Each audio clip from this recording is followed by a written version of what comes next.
Buenas tardes ante todo. Bueno, vamos a, sin mayor preámbulo, no sin antes pedirle las disculpas del caso porque parte de lo que vamos a hablar hoy día estaba programado para la semana anterior.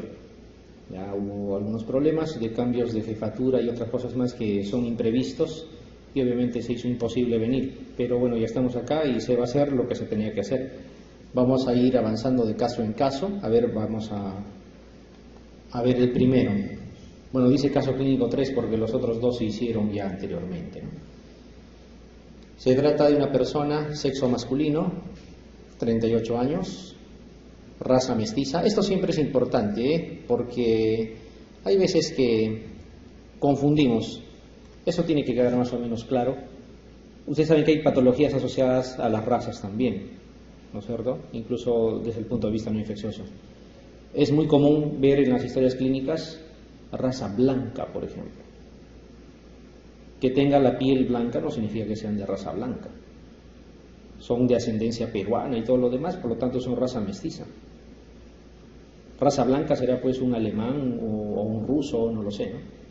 Entonces eso a veces, por ejemplo, es muy frecuente encontrar en las historias, solo como comentario, ¿no? Para aportar algo, si por ahí puede servir.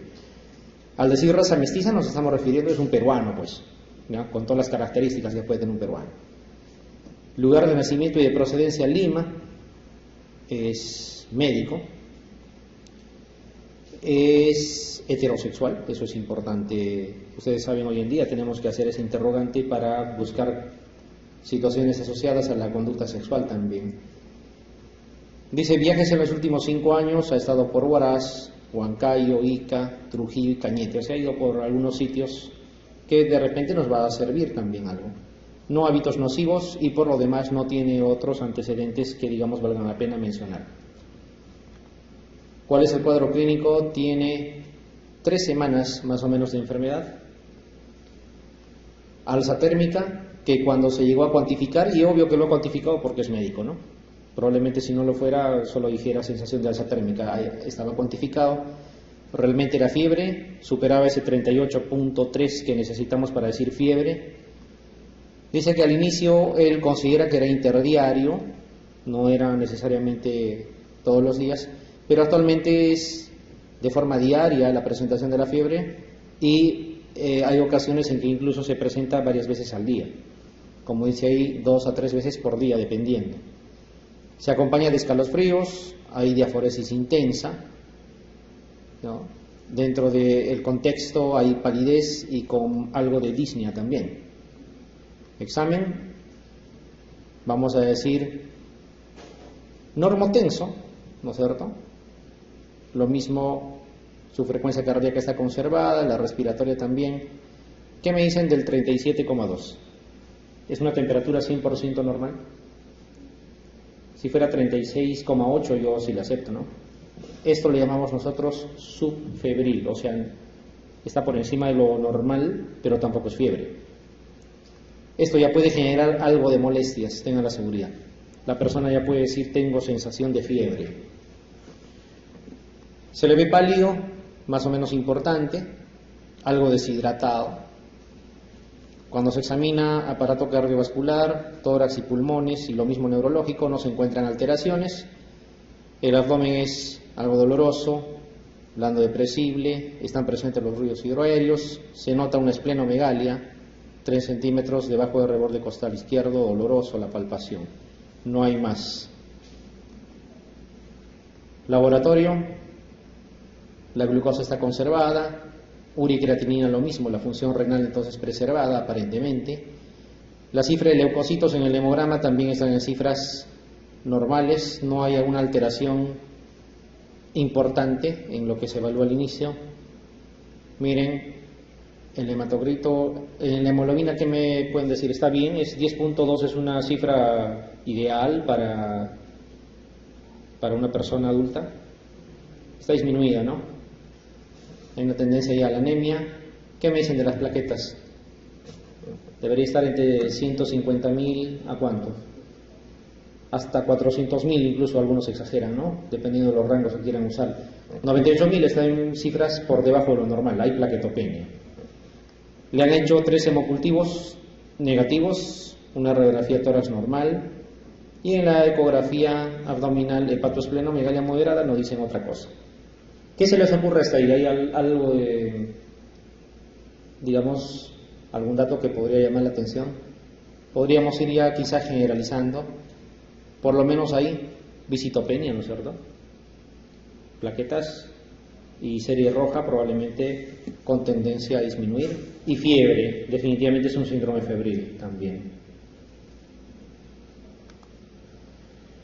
Bueno, así ha estado, como no era un cuadro, digamos, aparatoso, no se le veía tóxico, etcétera, y además como era médico, sugirió no usar antibióticos por gusto, los hemocultivos habían salido negativos, el hemograma no se había, digamos, alterado de forma importante, prefería que se le siga estudiando, lo cual estaba bien también, ¿ya? Entre ellos le hicieron un hemograma más y otro más hasta que le hacen un tercer hemograma, ¿no? Y fíjense que todavía está en cifras normales, ¿no?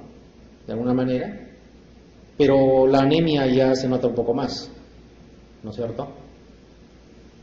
Le han hecho un frotis, ¿no? Como parte del estudio, no encontrando una alteración importante, las plaquetas no están bien, persiste la plaquetopenia, hay anemia más severa. Hay algo de hipertransaminasemia, pero vamos a decir todavía leve, pero sí tampoco podemos decir que está elevado. Y miren, dice presencia de hemoparásitos. Ese tipo de diagnóstico de laboratorio no es tan correcto. ¿Saben por qué? Porque si les dicen hemoparásitos, ¿qué tipo de hemoparásitos tenemos, digamos, para pensar? Bartonella podría comportarse como tal, a pesar de que no es un hemoparásito prácticamente, pero podríamos considerarlo, podría verse así. El Plasmodium también, la Babesia también. Entonces, hemoparásitos es un término muy general, pero les digo que así reportan muchos laboratorios, incluso laboratorios de hospitales importantes, debido a que no es muy frecuente, digamos, encontrar estos hallazgos y como que falta algo de entrenamiento, eso está demostrado. ¿Ya? Entonces, esto llama la atención. ¿Recuerdan cuál sería el hemoparásito más importante para pensar si estábamos hablando del Perú, de un peruano y todo lo demás? ¿En qué pensaríamos? Paludismo, ¿no? La primera posibilidad. ¿Tiene clínica de paludismo? ¿Cuál es la tríada clínica del paludismo? ¿Se acuerdan? Escalofríos, fiebre y sudoración profusa. Revisen si quieren, si tienen las tres cosas, ¿no? Incluso va en ese orden, ¿no? Por eso le llaman la etapa fría, la etapa caliente y la etapa húmeda. Son tres cosas que van en secuencia. Sí lo ha tenido, ¿ya? Entonces clínicamente sí podría ser. Además hay esplenomegalia también, que es parte de. Hay trombocitopenia, que es parte de, cuando hablamos desde el punto de vista laboratorial, y también hay anemia.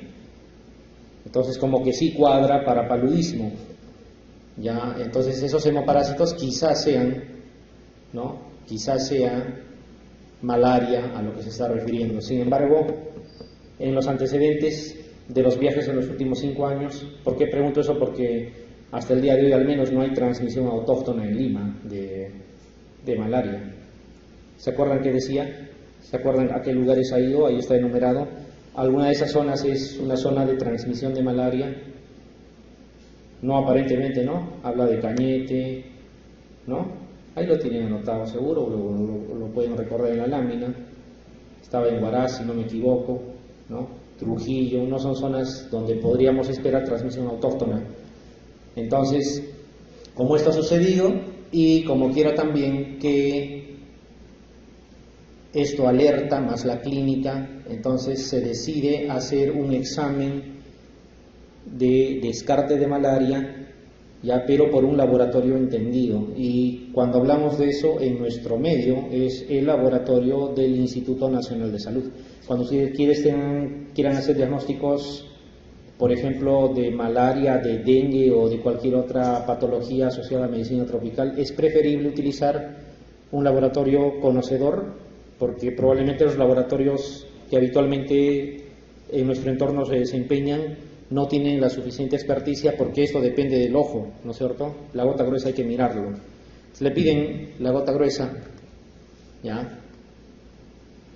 sale positiva para Plasmodium vivax, 2 cruces, ni hablar, diagnóstico definitivo, y le hacen una ampliación anamnésica, ya que supuestamente no había viajado, y reincide en lo mismo. No, yo no he viajado en los últimos 5 años a zona de transmisión de malaria. Es más, él es médico, ¿no? De alguna manera, independientemente de la especialidad que pueda tener o a lo que se dedique, tiene una idea clara de qué zonas son las zonas de transmisión de malaria. Pero indica esto, ¿no? Que radicó en Iquitos a la edad de 9 años durante 3 meses nada más. Por motivos de trabajo de sus padres tuvo que estar en ese tiempo en la ciudad de Iquitos, y recuerda que le hicieron diagnóstico de malaria aquella vez, pero más no recuerda, o sea, no recuerda si ha estado, qué tipo de tratamiento ha tomado, cuánto tiempo se ha completado, etcétera, etcétera. ¿Esto tendría relación con el cuadro actual, creen? ¿No? Si tiene, ¿qué edad tiene? 38 años, ¿no? A los 9 que haya pasado esto, y tendría relación con el cuadro actual. ¿Podría un esporozoito que ingrese a los 9 años causar clínica cuando tiene 38? Aparentemente no, ¿no? Aparentemente no. Entonces, este es un caso interesante porque en realidad sí es posible, ¿ya? Y es justamente de lo que vamos a comentar a raíz de lo que están viendo. Primero, el patrón de la fiebre malaria, aun cuando no se cumple siempre, y digo no se cumple siempre porque cuando es primoinfección es muy fácil ver estos patrones de fiebre, ¿ya? En una persona con cuadros que no sean exactamente primoinfección, cualquier otro tipo de presentación clínica, esta fiebre ya no es, digamos, de presentación tan típica como esperaríamos. Se habla de la fiebre terciana, de la cuartana, ¿ya? Sobre todo estas dos. ¿Ya? ¿Por qué se llama fiebre terciana? Porque hay 48 horas de intervalo de apirexia habitualmente, y en el tercer día, o sea, pasadas esas 48 horas, en el tercer día se presenta el acceso de fiebre. Por eso se llama terciana, y aquí este es el patrón que se presentaría tanto en Vivax como en Falciparum, que son las 2 especies que tenemos en el territorio, ¿ya? El Plasmodium ovale, que está en el África, también tendría este patrón de presentación de fiebre. Para los 3 es parecido. Cuartana lo produce Plasmodium malariae, como ustedes saben, y se diferencia del anterior porque tiene 72 horas de apirexia. Por lo tanto, en el 4.º día se presenta la fiebre, y de ahí viene el nombre de cuartana, ¿no? Terciana maligna es cuando el Plasmodium falciparum se comporta de forma agresiva gracias a los factores de virulencia que tiene, y podría presentar de alguna manera una desconfiguración del patrón inicial, ¿ya? O sea, al inicio de repente intentando respetar y luego la fiebre no desciende, ¿ya? Disminuye los días que debería haber apirexia, pero no llega a periodos afebriles. Disminuye nada más la intensidad de la fiebre y luego incrementa, así respetando más o menos este patrón, pero sin llegar, como en este caso, a días libres de fiebre, ¿no? La fiebre se mantiene, casi como una fiebre ondulante, algo así. ¿Ya? Eso para acordarse. Tenía este patrón de presentación, no tanto, ¿no? ¿Se acuerdan? Porque decía que al inicio era interdiario la fiebre. Entonces no es ninguno de los 3 patrones la fiebre de presentación interdiaria. Pero como les digo, esto se presenta más en la primoinfección, y como tal, en su caso, habría que explicar por qué una situación que tiene que ver a los 9 años de edad tendría que presentarse cuando tiene 38. Ya, para eso es solamente necesario recordar el ciclo. ¿Ustedes se acuerdan del ciclo del Plasmodium? El mosquito, que es el mosquito del género Anopheles, hay varias especies. Vivax lo transmite Anopheles pseudopuntipennis la mayoría de las veces, y Falciparum la mayoría de las veces es el Anopheles darlingi, ya en nuestro territorio. Eso puede variar, porque en el África, por ejemplo, es el Anopheles gambiae, que es otra cosa, ¿no? Entonces este Anopheles nos va a inocular la forma infectante, esporozoito. Este esporozoito ingresa, se dirige vías sanguíneas a las células hepáticas, donde va a ingresar a esas células hepáticas, se va a multiplicar y debería de salir de ahí en forma de merozoitos para infectar a los glóbulos rojos. Es decir, en un primer instante, en un primer momento o escenario, la los parásitos no interaccionan con el glóbulo rojo, ¿no? Primero lo hacen con las células hepáticas y saliendo de las células hepáticas en forma de merozoitos recién ingresan al glóbulo rojo y ahí producirían la anemia, ahí producirían el cuadro clínico, es decir, cuando el parásito en forma de merozoito invade al glóbulo rojo y lo destruye, solo en ese instante se presenta el escalofríos, la fiebre, la sudoración profusa, mientras que el parásito esté en hígado, la persona está totalmente asintomática, eso es importante recordar. Ahora, se supone que este ciclo lleva horas, ¿no? Esto no se puede producir en 29 años, más o menos, que es lo que estamos viendo. ¿Qué es lo que sucede? Se describe un fenómeno importante, que cuando el parásito ingresa en forma de esporozoito invadiendo las células hepáticas, y estas deberían salir en forma de merozoitos, ya para invadir a los glóbulos rojos y producir la clínica, lo que pasa es que cuando las especies son vivax u ovale, cualquiera de las dos, ovale no tenemos en nuestro medio, tenemos vivax, ya algunos de esos parásitos se quedan aquí, en el hígado, y se quedan de forma latente, se quedan por mucho tiempo, que pueden ser semanas, meses o años, como en el caso del paciente, ¿ya? Y esas formas parasitarias que se quedan en el hígado tienen nombre propio, se llaman hifnozoitos, como ustedes saben, y esos hifnozoitos pueden estar mucho tiempo en el hígado y en algunas circunstancias salir a circulación produciendo nuevamente la clínica de la malaria. Este escenario muchas veces se da mucho tiempo después de que la persona se ha expuesto a la zona de transmisión, y eso es más o menos lo que ha sucedido con el paciente, ¿ya? Ese fenómeno se llama recidiva, ¿ya? Recidiva, y se da en vivax y se da en ovale, porque falciparum no tiene recidiva, malariae no tiene recidiva tampoco, ¿ya? Y el naulesi, la quinta especie, tampoco, no se ha descrito fenómenos de recidiva. Hay otro fenómeno que se llama recrudescencia, eso es aparte. Bueno, entonces, acá están los dos fenómenos, ¿ya? Ahí está el ciclo que acabamos de comentar, el esporozoito que ingresó, ahí está, se fue al hígado, del hígado salió en forma de merozoito invadiendo el glóbulo rojo, produce el cuadro clínico. Cuando está en hígado no produce clínica alguna. Ahí está justamente los hifnozoitos que se van a quedar en casos de que sea Plasmodium vivax o Plasmodium ovale. En este caso salió Plasmodium vivax, cumple con el criterio.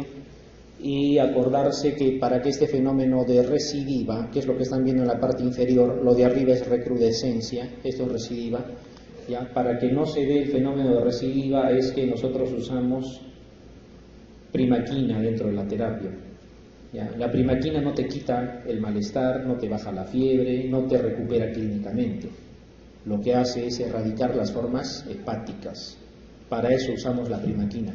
Si una persona se tratara exclusivamente con cloroquina, por ejemplo, saldría del cuadro clínico, se recuperaría clínicamente, sanaría, pero se llevaría consigo a los hifnozoitos, y esos hifnozoitos tarde o temprano van a salir a circulación, como están viendo aquí, salen del hígado a circulación y producen un cuadro clínico de malaria con todo lo que se conoce, a pesar de que no se han expuesto a la zona de transmisión, y eso hace difícil el diagnóstico.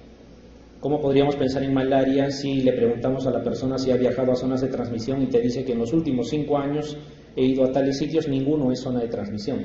O pudieron incluso haberle preguntado, ¿alguna vez has estado en la selva? Sí, a los 9 años, actualmente tengo 38, entonces quizá hasta descartaríamos la posibilidad. No se descarta, ojo, ¿ya? No se descarta, sí puede darse. Varias veces se ha descrito, en nuestro medio se ha descrito. Un caso bastante llamativo está publicado en Página Libre incluso, de un personal de la Marina que en el hospital naval le diagnosticaron así como recrudescencia, igualito, después de 25 años creo de haberse expuesto a la zona, hace cuadro de malaria. Entonces, ¿qué es lo posible? ¿Qué es lo que ha podido pasar para que esto suceda? Si se hubiera tratado todos los hifnozoitos, ¿el fenómeno se hubiera dado? No, ¿no es cierto? Hubiéramos erradicado. Necesariamente tuvieron que haber algunos hifnozoitos que se quedaron en hígado para que produzcan el fenómeno de recidiva. Entonces, para que se queden algunos hifnozoitos, ¿qué cosa debió haber fallado en el tratamiento? La primaquina, ¿ya? La primaquina. La cloroquina probablemente lo ha tomado bien. hasta recuperarse. ¿Y saben por qué sucede eso? Porque según el esquema que tenemos, y ya lo van a ver luego, y eso sea un poco para hablar de la problemática actual, fíjense que nuestro territorio está afectado por malaria en gran parte, quizá no lo tomamos muy en cuenta porque la zona donde radicamos como que está libre, ¿no? Pero tanto la costa norte como la cuenca amazónica y la selva central tienen malaria, ¿ya? Y en cifras importantes, incluso en algunos territorios dentro del país la malaria es la principal patología. Acá quizá obviamente no le prestemos la atención debida. ¿El diagnóstico con qué cosa lo han hecho? Con gota gruesa, ¿no es cierto? Pero no es el único método que existe. Ya, ahí está la gota gruesa, que tiene que ir acompañado del frotis. Necesariamente los dos tienen que ir, sí o sí, ¿ya? Porque la gota gruesa es un examen sensible y el frotis es un examen específico. Tiene que ir acompañado, es como un examen de orina más urocultivo. ¿Ya? Uno solo no te da mucha información. Entonces la gota gruesa debe ir acompañado del frotis. Si solo usaran frotis podría haber falsos negativos, porque no es tan sensible.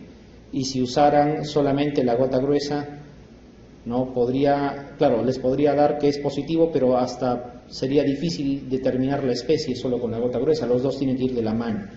Hay otras pruebas que son fáciles de usar, como las pruebas rápidas. Son esas mismas pruebas rápidas que ustedes ven que se utilizan en pacientes con VIH, por ejemplo, para diagnosticar VIH, para diagnosticar hepatitis, ¿no? Hay pruebas rápidas también para el caso de malaria, hay pruebas rápidas, pero luego van a ver que hay un problema, ya lo vamos a mencionar.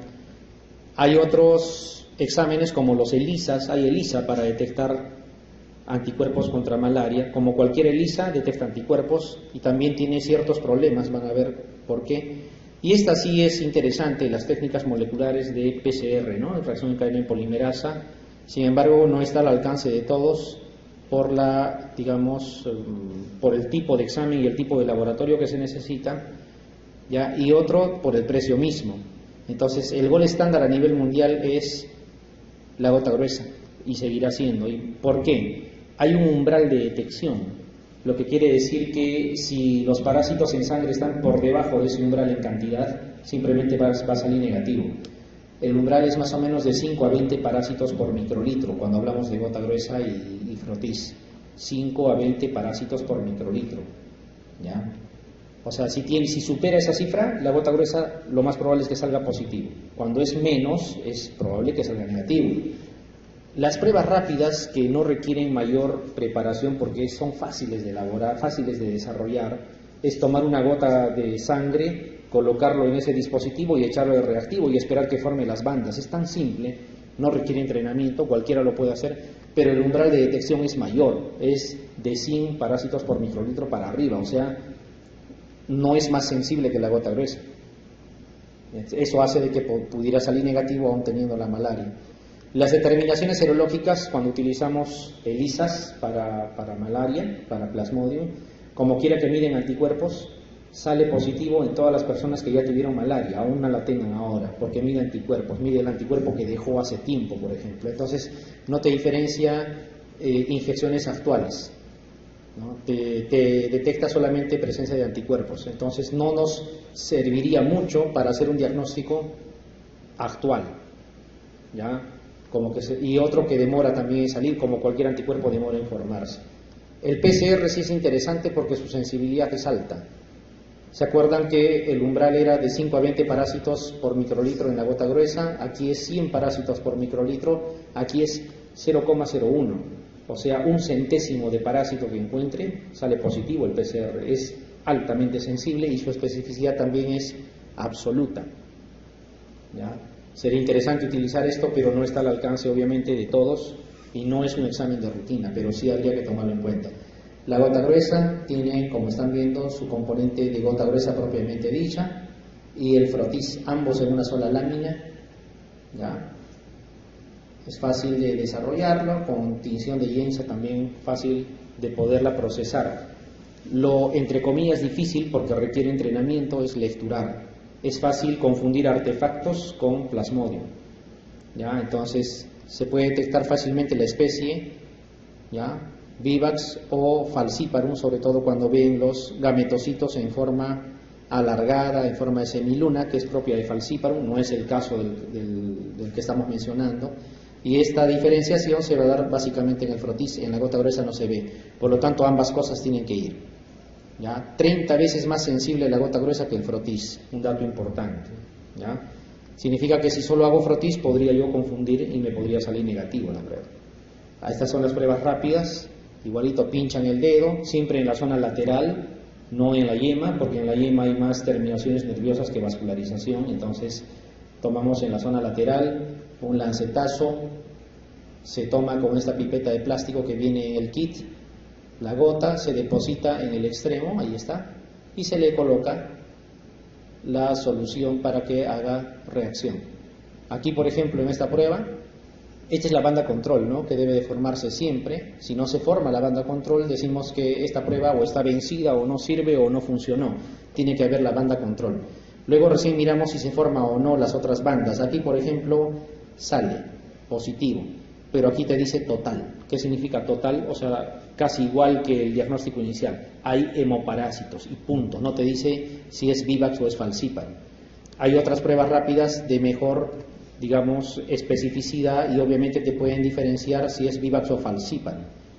Pero no pasan de esas dos. No hay pruebas rápidas para malariae o para ovale o para naulesi. ¿Ya? Entonces, tiene sus limitaciones. Y otro que el umbral, se necesitan 100 parásitos por microlitro o más, si no esto sale negativo.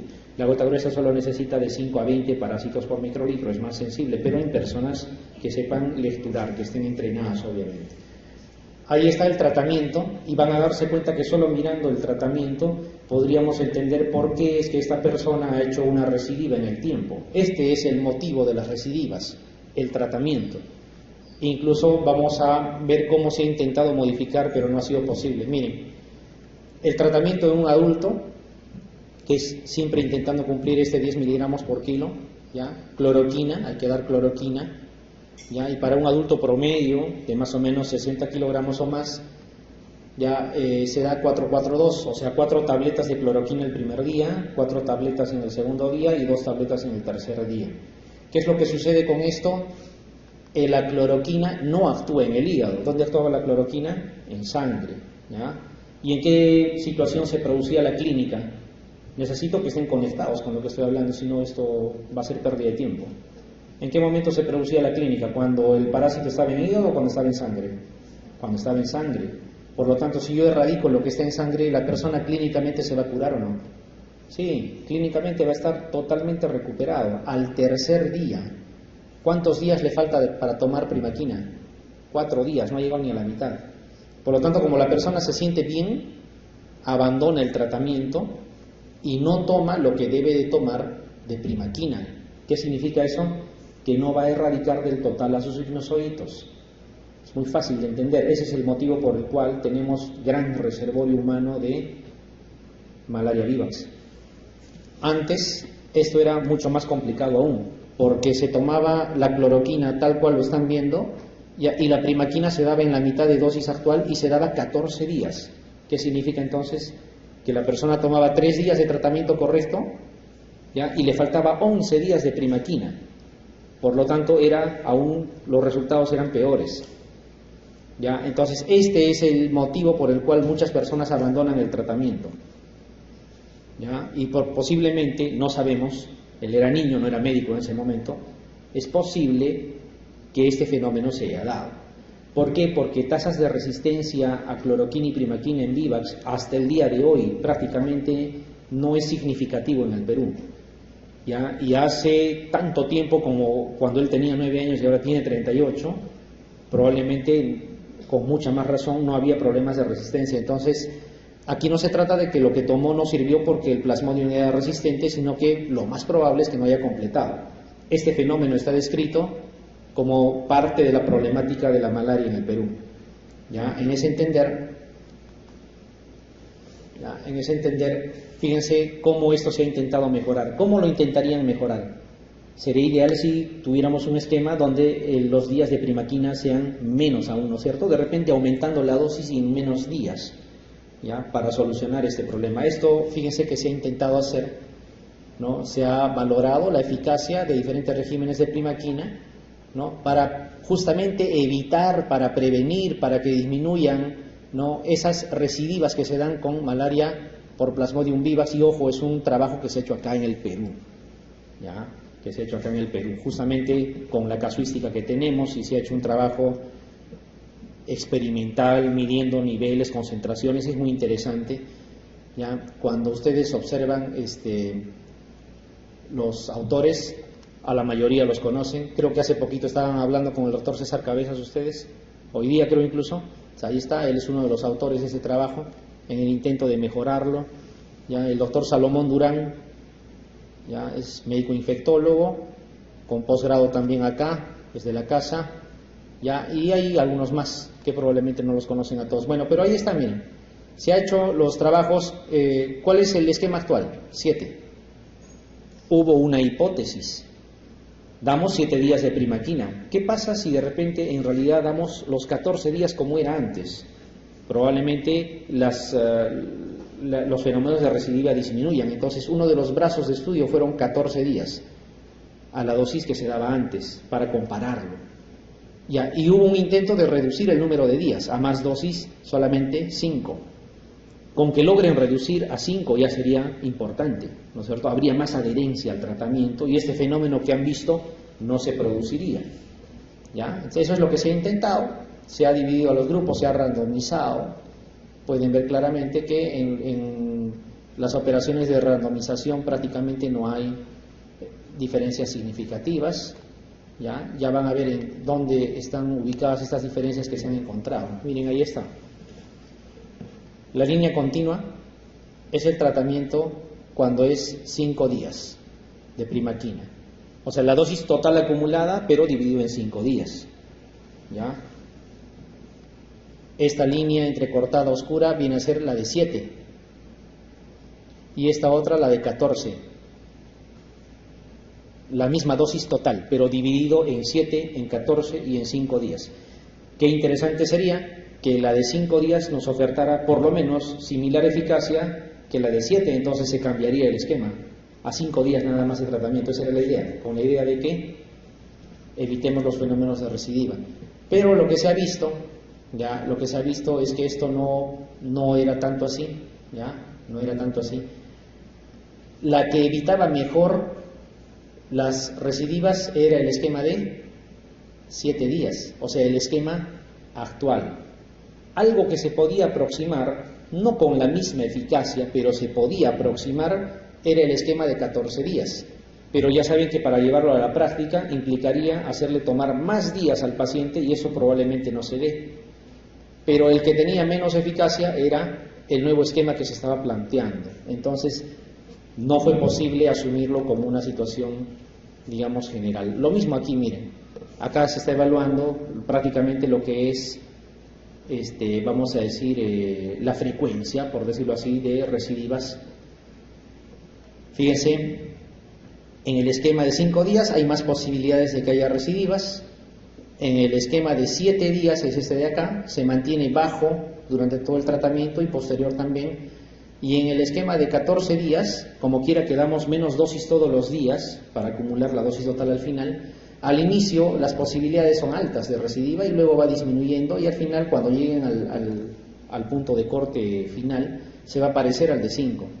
Entonces, en conclusión, no es posible, al menos hasta el día de hoy, acortar ese periodo de tratamiento. Va a seguir siendo 7 días de primaquina y 3 días de cloroquina para el caso de malaria vivax.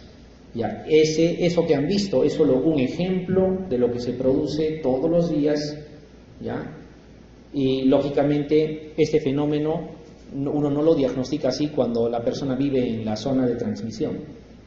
Se asume de que ha sido picado por mosquitos y está haciendo un cuadro de nuevo, pero muchos son fenómenos de recidiva.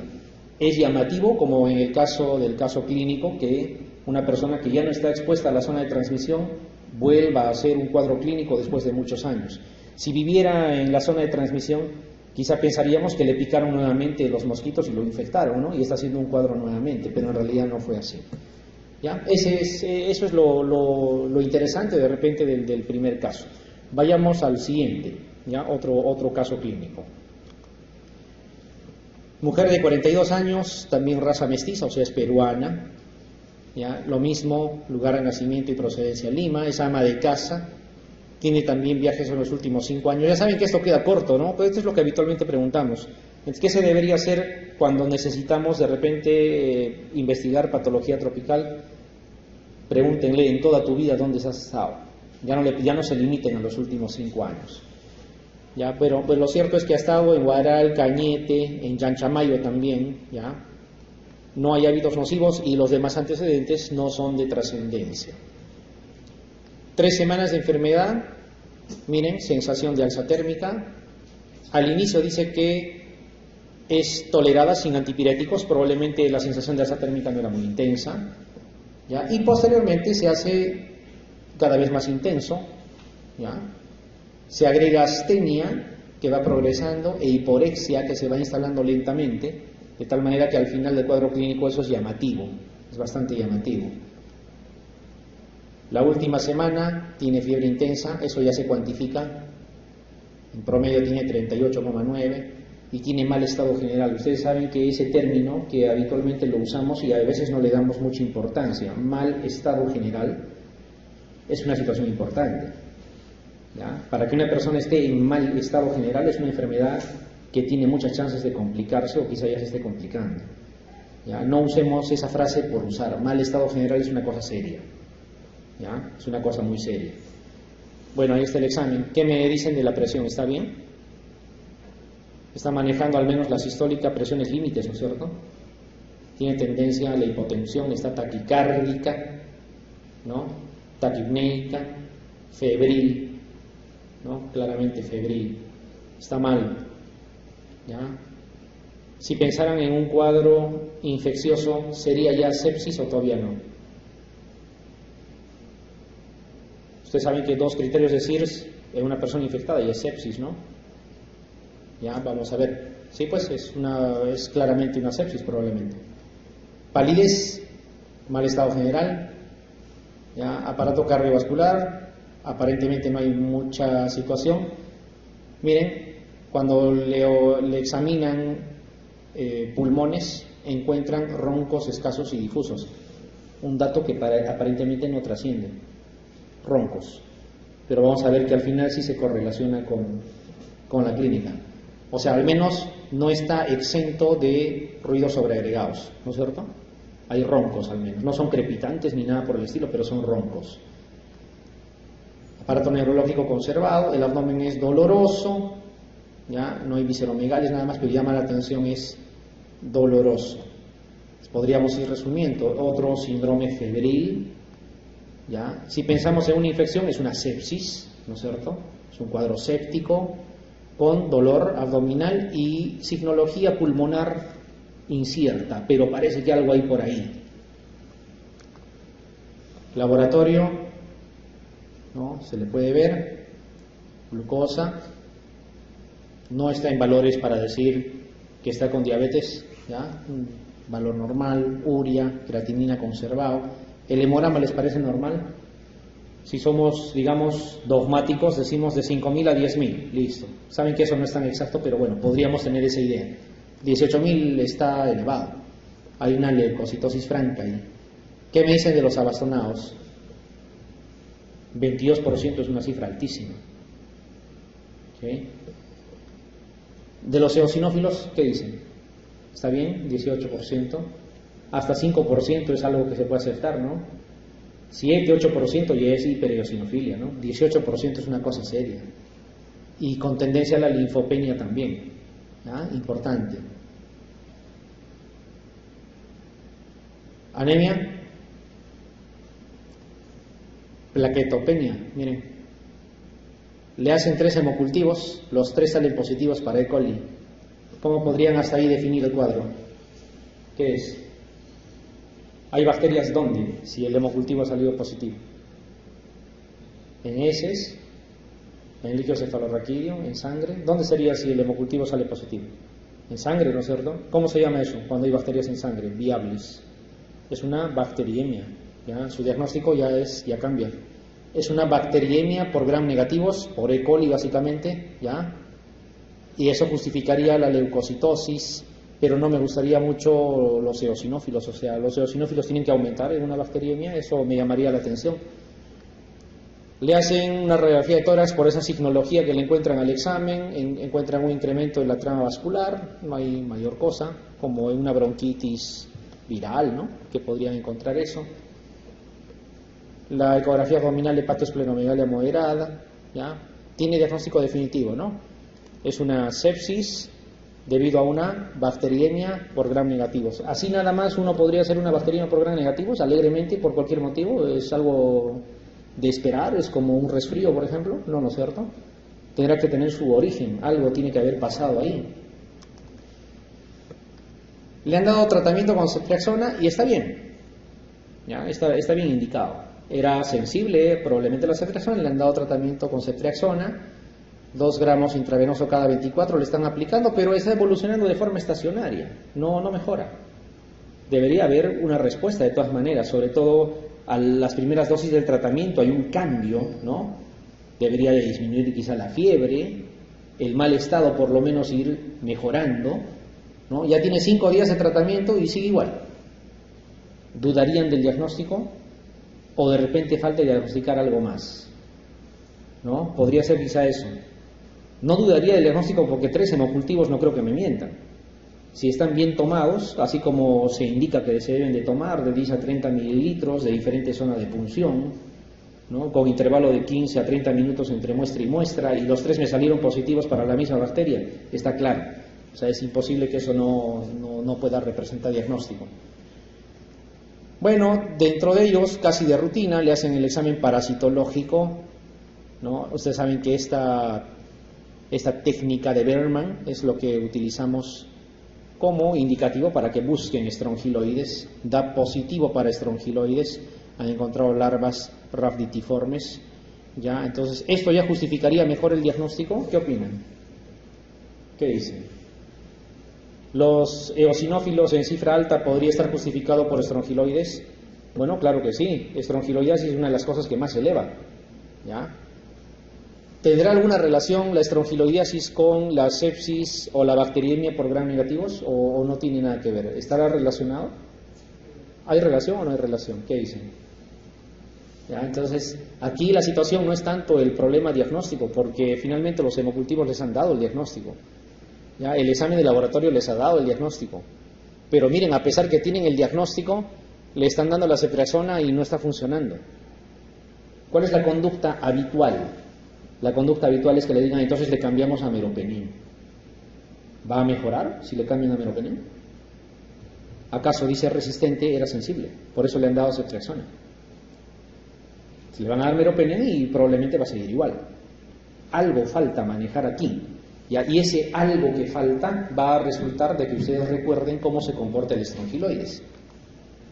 Primero, lo que tienen que acordarse, cuando hablamos de el mintos, fíjense un concepto tan básico que han hecho en parasitología, ¿cómo puede servirles para la clínica? Ustedes se acuerdan que de los parásitos más importantes, obviamente no voy a hablar de todos, hay algunos que tienen ciclo pulmonar, ¿se acuerdan? Y algunos no todos pasan por el pulmón. Ese ciclo de luz, ¿no es cierto?, que es todo el ciclo, desde intestino y que pasa por torrente venoso y llega a corazón derecho y ahí pasa por arteria pulmonar a los pulmones y asciende y se regurgita y de tráquea pasa nuevamente a tubo digestivo llegando a intestino donde se desarrolla el adulto. Durante todo ese tránsito, en el momento de pasar por el pulmón, producen un cuadro de neumonitis, ¿no es cierto?, a veces incluso asociado a hemoptisis, y eso se llama síndrome de Lofer, ¿no es cierto? No es ciclo de Lofer, el ciclo es de luz, todito, ¿ya? Y lo que pasa en el pulmón se llama síndrome de Lofer. Bueno, ¿a qué cosa quiero llegar? Que hay algunos parásitos conocidos que hacen eso. Ascaris lumbricoides es uno de ellos, ¿no? Anquilostoma duodenal necator americanus también, y estrongiloides es otro de los que hace ciclo pulmonar, ¿ya? Entonces, fíjense que hay que ir recordando eso, porque los otros conocidos, los otros que manejamos frecuentemente, como es trichuris trichura y enterobius vermicularis, no tienen ese pasaje por el pulmón. Bien, entonces, ¿qué tenemos que ir diciendo hasta el momento si queremos replantear la conducta terapéutica, no tanto el el diagnóstico, porque el diagnóstico está hecho, será pues decir, el parásito que hemos aislado tiene pasaje por el pulmón.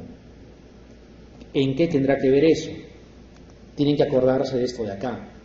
El pasaje por el pulmón de estrongiloides no es exactamente igual a lo que sucede con Ascaris ni con Necator, es diferente, ¿ya? ¿Por qué? Cuando ustedes recuerden, a ver, en el caso del Ascaris, ¿cómo es? ¿La forma infectante cuál es? Para el Ascaris, digo, es huevo embrionado, ¿no es cierto? Ese huevo embrionado llega a tubo digestivo, se libera la larva y esa larva perfora, ¿qué cosa? Las paredes del intestino buscando sangre venosa, llega a territorio venoso y como todas las venas desembocan en corazón derecho, tarde o temprano va a llegar a corazón derecho, de aurícula derecha pasará a ventrículo derecho y de ventrículo derecho ¿qué cosa sale? La arteria circulación menor, ¿se acuerdan? La arteria pulmonar. ¿A dónde va la arteria pulmonar? A los pulmones. Así llega a los pulmones. Y de los pulmones, luego de generar problemas a nivel de los alveolos y etcétera, y hasta posible hemoptisis y una neumonitis, va a ascender hasta la tráquea, se deglute, llega a intestino otra vez y ya no se mueve más. Hace un solo ciclo, ya no se mueve más, ¿ya? Y desarrolla el Ascaris adulto.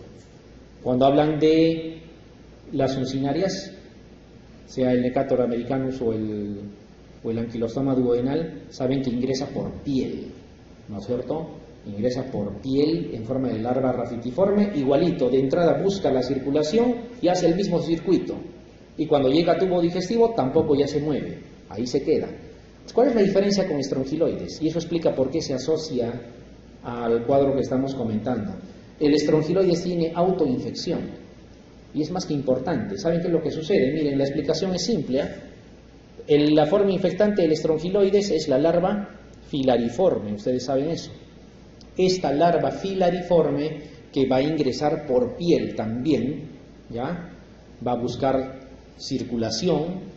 Cuando encuentre la circulación va a llegar vía sistema venoso a corazón derecho, pasa a ventrículo derecho, arteria pulmonar, llega a los pulmones, en los pulmones asciende, es deglutido, lleva a tubo digestivo, ¿ya? Entonces ahí lo que debería desarrollarse son las formas adultas. Estas formas adultas van a poner huevos, los huevos pasarán a larvas rafitiformes primero y luego larvas filariformes. Lo común, lo habitual es que esas larvas lleguen al estadio de filariformes, pero ya en el medio ambiente, ¿ya? Las larvas filariformes no deberían desarrollarse en el intestino. Las larvas filariformes solamente deberían desarrollarse fuera. ¿Y cuál es la forma infectante? La larva filariforme, justamente.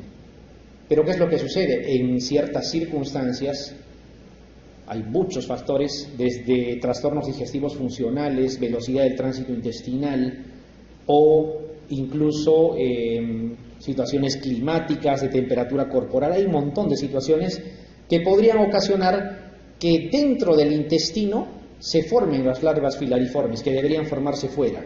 Y cuando se forman en el intestino, ¿qué hacen? Vuelven a perforar el intestino y hacen otra vez el ciclo. Entonces, este fenómeno de autoinfección hace que en el caso específico de estrongiloides ese ciclo de luz sea repetitivo a cada rato, ¿ya? Por lo tanto va a mantener la signología en el pulmón, porque cada vez que pase por el pulmón va a provocar lo que han visto en el examen que han encontrado: roncos, difusos. Se repetía y se repetía el ciclo, ¿ya? Se estaba repitiendo el ciclo. Y aquí viene la pregunta: ¿cómo explico la sepsis por gram negativos? Es muy simple, ¿Qué cosa tenemos en el intestino? Dentro de tantas bacterias. Una de las más comunes incluso, ¿cuál es? ¿No es E. coli? ¿O no? ¿O me equivoco? Entonces, cada vez que esta larva filariforme perfore el intestino buscando territorio sanguíneo, ¿va a pasar de forma estéril o se llevará algunas bacterias gram negativas, que es lo más probable? Eso es lo que hace. Entonces, cada vez que perfora el intestino buscando sangre, llega la larva llevándose E. coli. En otras palabras, está sacando E. coli de tubo digestivo y los está llevando a sangre. Por eso es que se asocia la hiperinfestación por estrongiloides con sepsis por gram negativos. Ese es el motivo. Entonces, una recomendación que les voy a dar, porque no es un solo caso el que hemos visto, esto lo hemos visto varias veces ya. Cuando ustedes detecten estrongiloidiasis en una persona en mal estado general, no lo duden, segurito que es una sepsis por gram negativos. Y el fenómeno es este de acá. En el caso del Ascaris ya hemos dicho, da su vueltita y se queda en el intestino, no hace más. En cambio, estrongiloides lo hace repetitivamente, varias veces. Y al hacer eso, cada vez que cumple el ciclo, está llevándose gram negativos al torrente sanguíneo. Y ya en la sangre, la E. coli también se multiplica, obviamente, ¿no? Y se produce eso. ¿Por qué creen que no ha resultado la ceftriaxona? ¿Qué se les ocurre ahora que ya estamos recordando esto acá? ¿Qué puede ser? La ceftriaxona, ¿qué está haciendo? Está matando a la E. coli, perfecto. Pero ¿por qué no esteriliza la sangre? Porque el estrongiloide sigue saliendo pues y sigue llevando más E. coli. Mata a los que están ahí, pero sigue encargándose el estrongiloide de seguir sacando E. coli al torrente. ¿Qué deben de hacer? Hay que erradicar también el estrongiloides. Hay que erradicar también el estrongiloides. Muy bien, entonces, esto es lo tradicional. Cuando ustedes tratan estrongiloides, ivermectina es el fármaco de elección, eso es lo que se les sugiere. Ivermectina, 200 microgramos por kilo, que es lo mismo de decir una gota de ivermectina, porque la ivermectina viene de 6 miligramos por mililitro, en unos goteros que parece paracetamol de la población pediátrica, así viene. Esos 6 miligramos por mililitro, cuando tú lo dosificas a 200 microgramos por kilo de peso, es equivalente a decir una gota por cada kilo. Es simple de poder dosificar. Entonces, lo tradicional es esto que están viendo acá, todavía en las guías lo mencionan así. Hay otros ensayos que ya hablan de otra cosa. Darle la ivermectina, una gota por kilo, 2 días seguidos. Como alternativa dan el albendazol durante 7 días, mañana y noche 400 miligramos. Y con eso debería de mejorar el paciente y dice que deberían repetir en 2 semanas nuevamente la ivermectina con el albendazol. Eso es lo tradicional, pero ya hay trabajos nuevos, y me gustaría que se queden con esa idea nueva porque es mucho más eficaz. Se da a la vez ivermectina con albendazol, a la vez.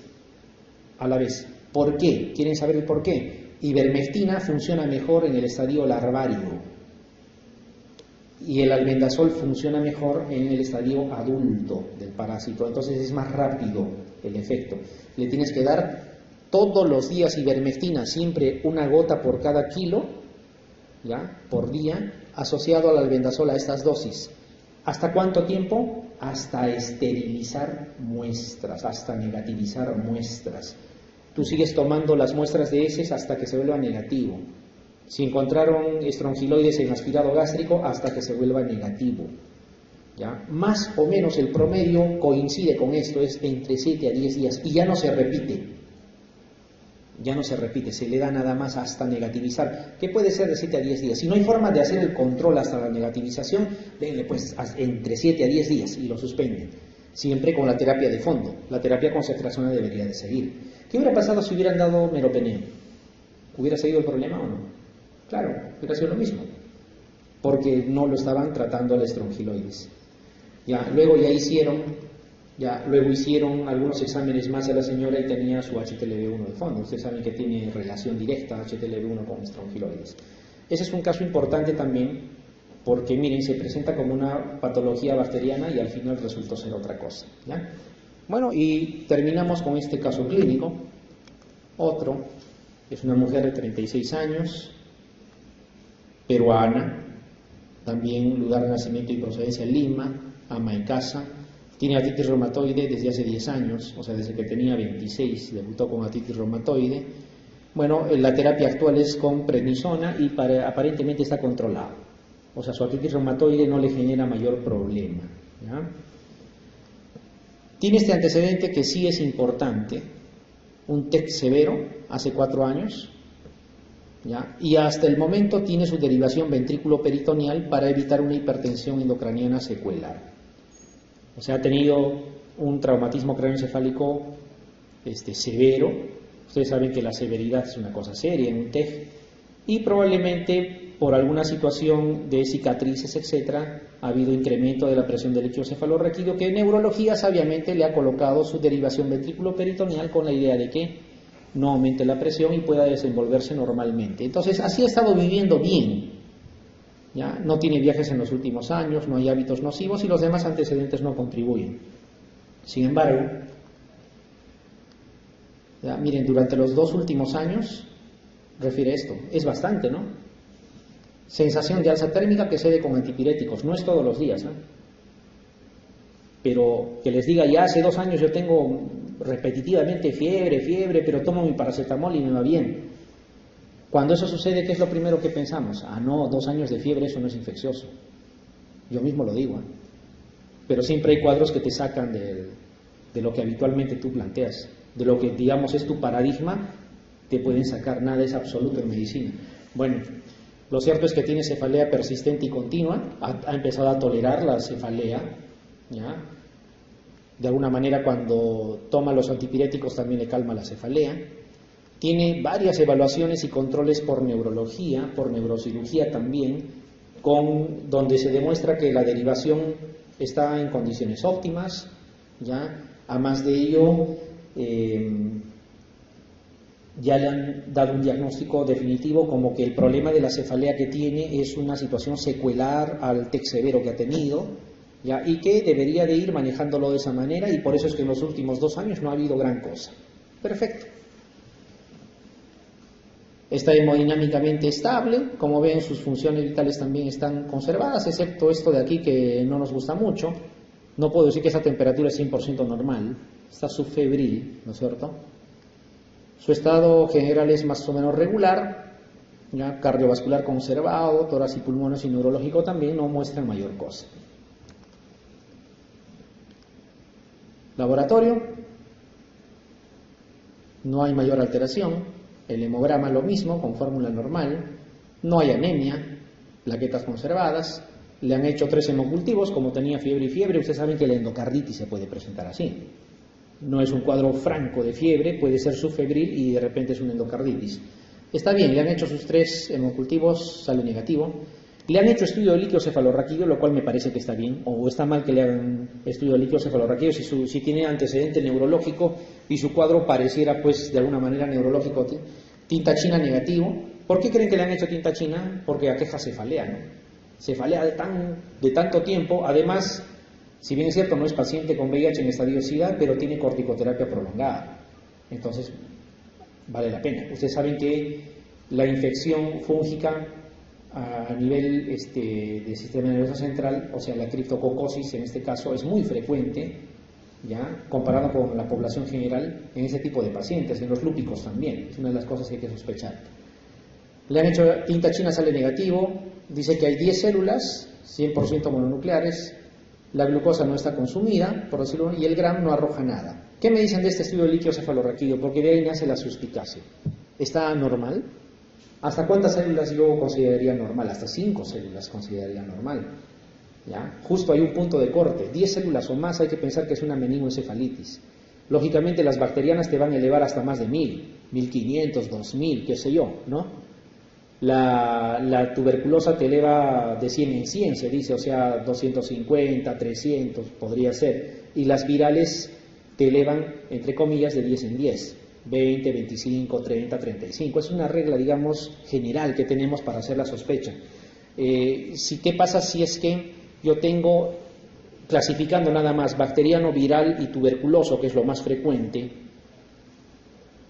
que hay células que han llegado al punto de corte, o sea, no son 5 o menos células, son 10 células, me debe llamar la atención, ¿ya? Y las 10 son mononucleares. Hay 2 alternativas cuando eso pasa. Podría estar frente a una TB o podría estar frente a una etiología viral probablemente. ¿Se acuerdan? ¿Cómo diferencio entre los dos? La TB te baja la glucosa y el viral no. Entonces, con estos resultados, ya uno podría decir quizás sea una encefalitis viral o algo así, ¿no? Porque no es tan normal este resultado. Lógicamente, lo que se tiene que hacer para definir el diagnóstico sería hacer un PCR para herpes tipo 1, que es el más frecuente en las encefalitis, ¿ya? O para enterovirus cuando se trata de meningoencefalitis, el diagnóstico tiene que ser con PCR en líquido cefalorraquídeo. No se ha hecho esas dos cosas y han asumido esto que están viendo acá como patológico, porque sí es patológico, a pesar que no ha consumido glucosa, la presencia de esas células, ¿no? Y tratamiento contra qué cosa creen que le podrían dar. Contra TB no va a ser, no hay consumo de glucosa, contra bacterias tampoco, no tiene la pinta. Pero le han dado para etiología viral, de forma empírica, porque finalmente enterovirus y herpes tipo 1 se tratan ambos con aciclovir. Y eso es lo que han hecho. Y bueno, de alguna manera la conducta es más o menos cuerda, ¿no? O sea, parece, tiene la pinta y mejor lo trato, ¿no? Porque tiene clínica finalmente, no creo que se esté inventando de 2 años de ese tipo de problemas. Le dan el aciclovir, miren, ya, durante 21 días y no evoluciona bien. Sin embargo, a alguien sabiamente se le ocurrió pedir cultivo de líquido cefalorraquídeo y dio positivo para criptococo. Alguien podría decirme, ¿y por qué no salió positivo en la tinta china? La tinta china no tiene buena sensibilidad. Ese es uno de los errores que cometemos. Pedimos tinta china y está bien. Bueno, la tinta china es un examen directo, pero la sensibilidad no es absoluta de la tinta china. ¿Ya? En los mejores escenarios podría superar 60, llegar al 70% de repente, pero hay un porcentaje importante que no hace completar el 100% o aproximar por lo menos. ¿Ya? Entonces es muy frecuente que con tinta china negativa te dé cultivo positivo. El gol estándar es cultivo, por si acaso, no es tinta china. Lo que más usamos es tinta china, eso sí es cierto. Entonces todavía podríamos refutar, ¿y por qué no salió elevado la presión de apertura? ¿Cómo va a salir si tiene su derivación ventrículo peritoneal? Eso hace que la presión salga normal. ¿Ya? La celularidad no estaba bien. ¿Podría justificar este criptococo la cefalea de 2 años? Sí. Pregunta, ¿y por qué no se murió? Nacen varias preguntas acá. ¿Por qué no se murió si tiene su criptococo ahí hace 2 años en el cerebro? Porque el criptococo mata por hipertensión endocraniana, ¿ya? Herniando el bulbo. Si tú haces punciones lumbares evacuatorias para sacar el líquido cefalorraquídeo, esa persona no se va a morir. Y así es como lo manejamos en los pacientes con SIDA. Esa persona no lo necesitaba, ¿por qué? Porque tenía su derivación.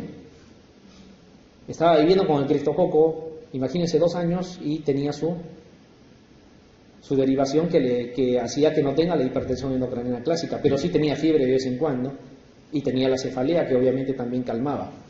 ¿Ya? Entonces, esto es importante recordar del criptococo. No sé si se acuerdan, hace un par de años creo que ha sido, con gran situación mediática en la prensa, de un anciano que había fallecido, no me acuerdo en cuál de los hospitales, creo que era en el Hospital Cayetano Heredia, mientras esperaba porque tenía neurocriptococosis. Y ahí se hizo propaganda por la prensa de que las palomas son los culpables porque si tú respiras inyecciones de palomas vas a hacer neurocriptococosis y te vas a morir. Ha sido tan irrisorio esto que se ha hecho que, dando una vuelta ahí por los distritos aledaños, por ejemplo en Jesús María, estaba penado, bajo pena de arresto, dar comida a las palomas. Letreros oficiales.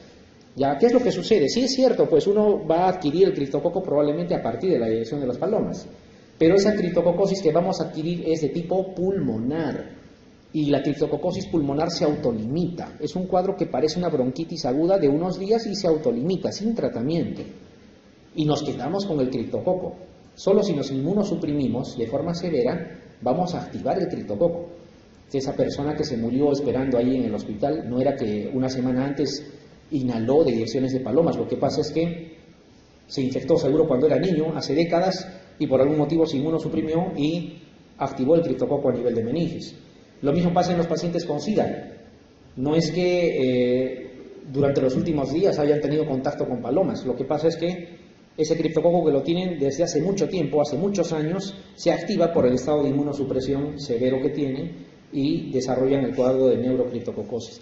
Entonces, esto es una de las cosas que hay que acordarse, ¿ya? Entonces, esta persona debe haber pasado lo mismo, tiene artritis reumatoide, es inmunosuprimida por la enfermedad nada más, más el tratamiento que está tomando es inmunosuprimida de tipo celular. Ustedes saben que los corticoides producen inmunosupresión de tipo celular, similar a lo que pasa en el VIH. Entonces, se ha inmunosuprimido y simplemente ha reactivado a nivel de cerebro, pero gracias a que tenía su derivación ventrículo peritoneal desde más antes, por un traumatismo craneoencefálico que tuvo, simplemente esa hipertensión endocraniana no le trajo problemas y de alguna manera el cuadro clínico también como que no fue muy claro, pasó algo desapercibido. Eso es más o menos lo que ha sucedido. Entonces tiene que acordarse que el examen de tinta china, que si bien es cierto les da un resultado de inmediato, su sensibilidad no es la mejor. El gol estándar tiene que ser cultivo, siempre cultiven. Esa presión de apertura, que suele ser elevada, ¿ya? Claro, aquí este dibujo es bonito, ¿no? Porque nosotros ¿con qué medimos la presión de apertura? Con un equipo de venoclisis, ¿no? Y con 1 centímetro al costado, porque no tenemos todos los instrumentos, pero sirve igual. Esa presión de apertura elevada, ¿por qué no se describe? Porque tenía su derivación ventrículo-peritoneal que estaba descomprimiendo, por lo tanto no había presión de apertura elevada. En la persona que no tiene esa derivación ventrículo-peritoneal, tú haces la punción lumbar, ¿ya? Y la persona te dice, la cefalea me ha calmado. Gracias doctor, gracias doctora. Desde que me ha sacado ese líquido, ya no, ese mismo instante ha empezado a descender la cefalea. Y es así, y así se maneja. Para que no se enclave la persona, hay que hacerle punciones lumbares evacuatorias. Todo eso ha sido omitido porque tenía derivación ventrículo-peritoneal. ¿Ya? Entonces acuérdense siempre los valores normales, no es lo mismo que hagan punción lumbar a una persona que esté en posición sentada o que esté de cúbito lateral como está acá. ¿Ya? Esos son los valores que deberíamos encontrar de presión de apertura, omitido en el caso de la paciente por el fondo que hemos comentado. El tratamiento, aquí también uno se puede equivocar. Comúnmente damos las 2 semanas de anfotericin, ¿se acuerdan? ¿Ya? Han visto casos de criptococo probablemente. Damos 2 semanas de tratamiento con anfotericin, pero eso es solamente la etapa de inducción. Todavía falta la etapa de consolidación y la de mantenimiento. Entonces, erróneamente, ¿qué hacemos? Damos las 2 semanas con anfotericin y pensamos que ya debemos tomar controles. Y cuando sale el criptococo todavía, que debería estar presente aún, porque la terapia no ha concluido, ya decimos debe de ser resistente al anfotericin y nos metemos en problemas. En realidad nada de eso es cierto. Ya, entonces lo que se aconseja en personas infectadas con VIH, que no es el caso de la paciente que estamos mencionando, es utilizar ese anfotericin B durante 2 semanas. Ya, más o menos 1 miligramo por kilo es lo que se le da, ya, durante 2 semanas, y esa es la etapa de inducción, ya, la etapa de inducción. Hay alternativas para la terapia de inducción, incluso solo con fluconazol y etcétera, pero el de elección es anfotericin B. Y lo que tenemos en nuestro medio, y por mucho tiempo todavía, es el anfotericin B de oxicolato, ese tóxico que puede dañar riñón. Porque el preparado liposomal, por ejemplo, no está al alcance de la mayoría, cuesta demasiado. ¿Ya? Es exagerada la cifra de precio. Entonces, con esto nos ha ido bien. A pesar que no lo asociamos a flucitocina porque tampoco no lo tenemos en el Perú a la mano. Solo dando anfotericin B van bien, 2 semanas. Luego viene la terapia de consolidación con fluconazol a dosis altas por día, fíjense, 8 semanas, entre incluso 8 a 10 semanas dependiendo, y posteriormente a ello se pasa a la terapia de mantenimiento que puede durar meses o años, dependiendo. Esto es en el paciente con SIDA. No es el caso de la señora. Entonces, esta misma situación, bueno, no lo tenemos acá, esta misma situación, lo que se hace es prolongar la terapia de inducción, o sea, el tratamiento con anfotericin debería durar por lo menos 4 semanas, no 2 semanas nada más. Digo por lo menos porque si llega a 5 o 6, mejor aún, ¿ya? Siempre controlando la función renal. ¿Cuándo deben de suspender anfotericin por toxicidad? Eso es importante. Muchas veces sucede que están dando anfotericin B por este motivo o por otro. Tenía de repente creatinina 0,4 al inicio y apareció en 1,2 y dicen hay que suspender. Ha incrementado. No, hay puntos de corte. 2,5 a 3 de creatinina recién se suspende. Así haya incrementado hasta 1,5, 1,7, 2. Denle, no va a pasar nada. Acuérdense que cualquiera que fuese el supuesto daño, cuando tú retiras el anfotericin, la función renal se resuelve sola, recupera su función normal. ¿Ya? Entonces esta persona fue bien, ¿ya? Y ¿saben qué es lo más importante de todo esto? Al final se le retiró la derivación ventrículo-peritoneal. Entonces eso nos hace dudar que de repente la criptococosis ha estado más tiempo ahí, más tiempo de los 2 años que ella refiere. Quizá incluso haya coincidido más o menos por la etapa donde tuvo el TEC. Y fíjense, ha sobrevivido porque simplemente era como hacerle punciones lumbares evacuatorias. Son 3 casos que se han preparado para mostrarles, no tanto atípicos, pero sí de repente aleccionadores, al menos para quien habla, porque nos muestran cosas que se salen un poquito del contexto habitual. Si hubiese algún comentario o alguna pregunta respecto al tema interesante, si no, daríamos por concluido. Gracias.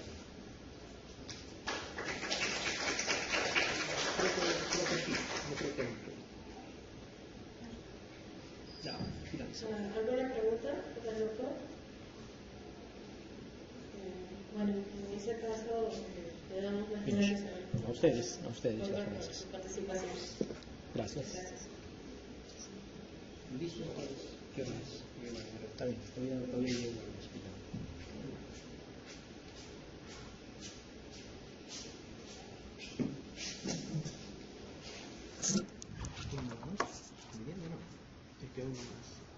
El doctor Pachi viene. ¿No? O sea, parece, tiene la pinta y mejor lo trato, ¿no? Porque tiene clínica finalmente, no creo que se esté inventando de 2 años de ese tipo de problemas. Le dan el aciclovir, miren, ya, durante 21 días y no evoluciona bien.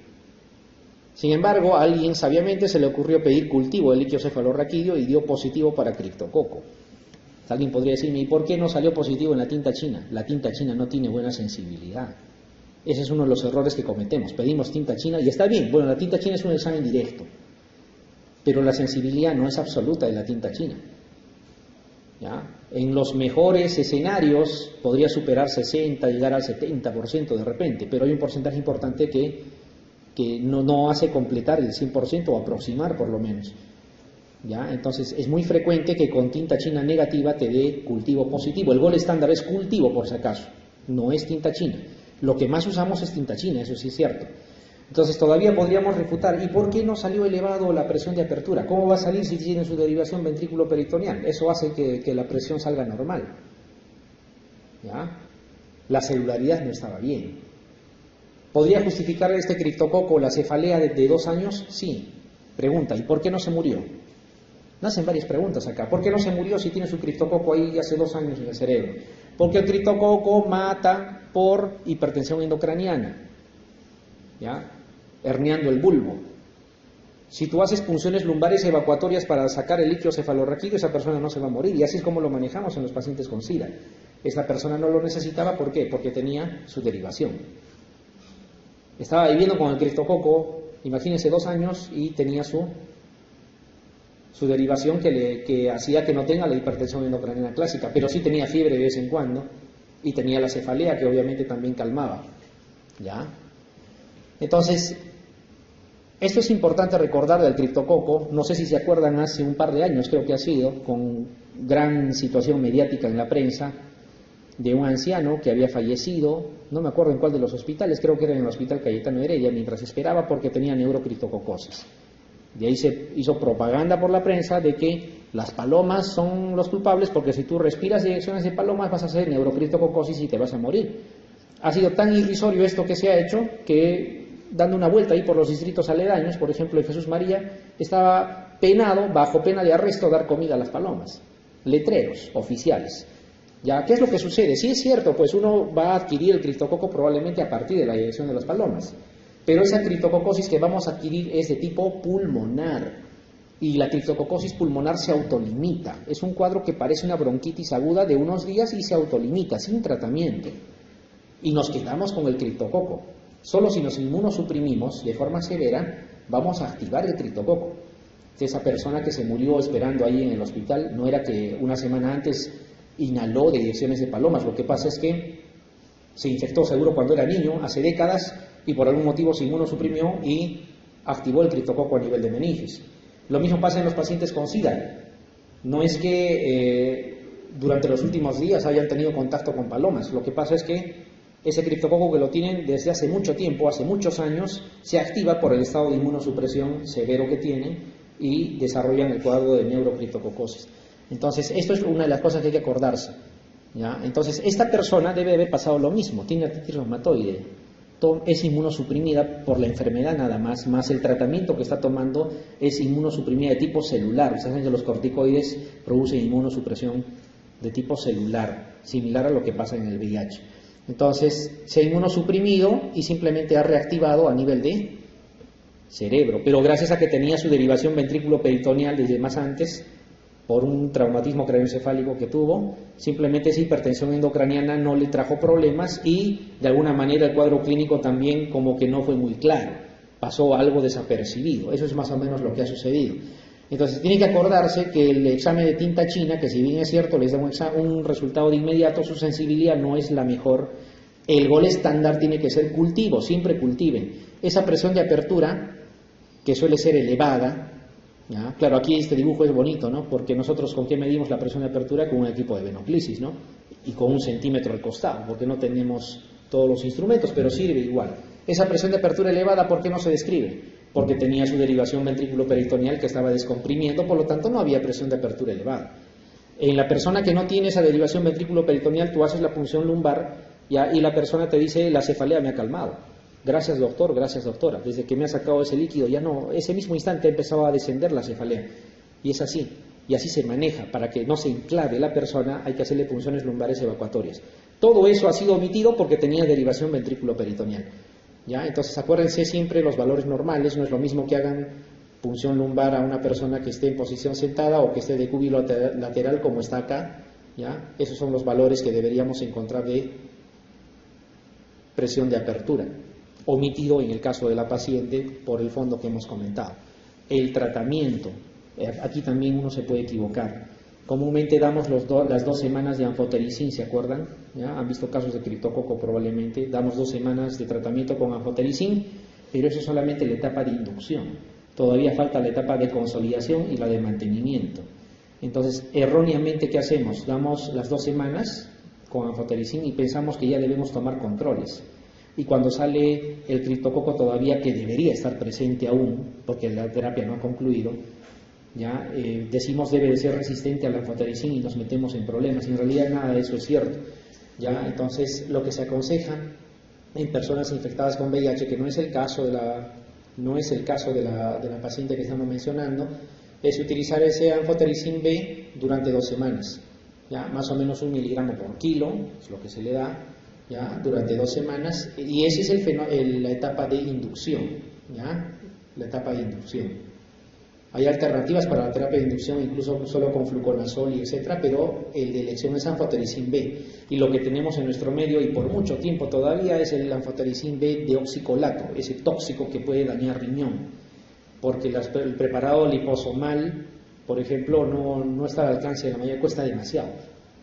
¿Ya? Es exagerada la cifra de precio. Entonces, con esto nos ha ido bien, a pesar que no lo asociamos a flucitocina porque tampoco no lo tenemos en el Perú a la mano. Solo dando anfotericin B van bien, 2 semanas. Luego viene la terapia de consolidación con fluconazol a dosis altas por día, fíjense, 8 semanas, entre incluso 8 a 10 semanas dependiendo, y posteriormente a ello se pasa a la terapia de mantenimiento que puede durar meses o años, dependiendo. Esto es en el paciente con SIDA. No es el caso de la señora. Entonces, esta misma situación, bueno, no lo tenemos acá, esta misma situación, lo que se hace es prolongar la terapia de inducción, o sea, el tratamiento con anfotericin debería durar por lo menos 4 semanas, no 2 semanas nada más. Digo por lo menos porque si llega a 5 o 6, mejor aún, ¿ya? Siempre controlando la función renal. ¿Cuándo deben de suspender anfotericin por toxicidad? Eso es importante. Muchas veces sucede que están dando anfotericin B por este motivo o por otro. Tenía de repente creatinina 0,4 al inicio y apareció en 1,2 y dicen hay que suspender. Ha incrementado. No, hay puntos de corte. 2,5 a 3 de creatinina recién se suspende. Así haya incrementado hasta 1,5, 1,7, 2. Denle, no va a pasar nada. Acuérdense que cualquiera que fuese el supuesto daño, cuando tú retiras el anfotericin, la función renal se resuelve sola, recupera su función normal. ¿Ya? Entonces esta persona fue bien, ¿ya? Y ¿saben qué es lo más importante de todo esto? Al final se le retiró la derivación ventrículo-peritoneal. Entonces eso nos hace dudar que de repente la criptococosis ha estado más tiempo ahí, más tiempo de los 2 años que ella refiere. Quizá incluso haya coincidido más o menos por la etapa donde tuvo el TEC. Y fíjense, ha sobrevivido porque simplemente era como hacerle punciones lumbares evacuatorias. Son 3 casos que se han preparado para mostrarles, no tanto atípicos, pero sí de repente aleccionadores, al menos para quien habla, porque nos muestran cosas que se salen un poquito del contexto habitual. Si hubiese algún comentario o alguna pregunta respecto al tema interesante, si no, daríamos por concluido. Gracias.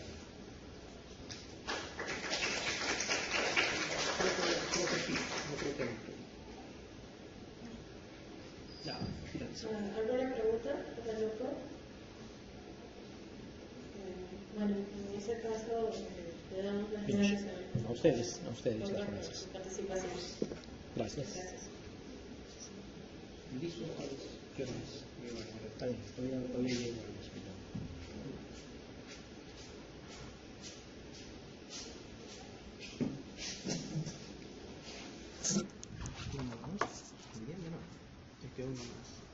El doctor Pachi viene.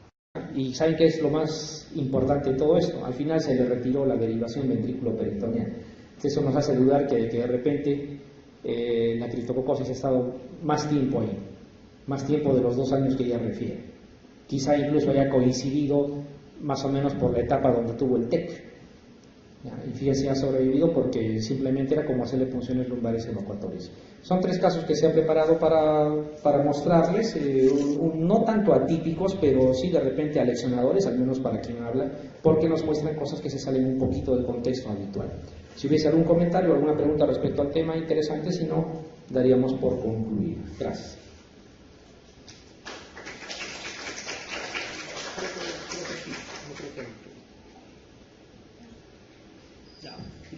¿Alguna pregunta para el doctor?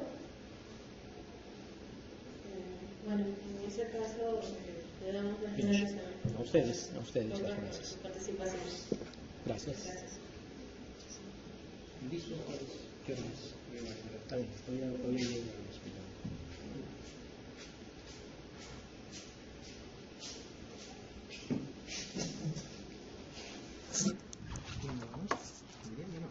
Es que uno más. El doctor Pachi viene. Es que uno más. El doctor Pachi viene.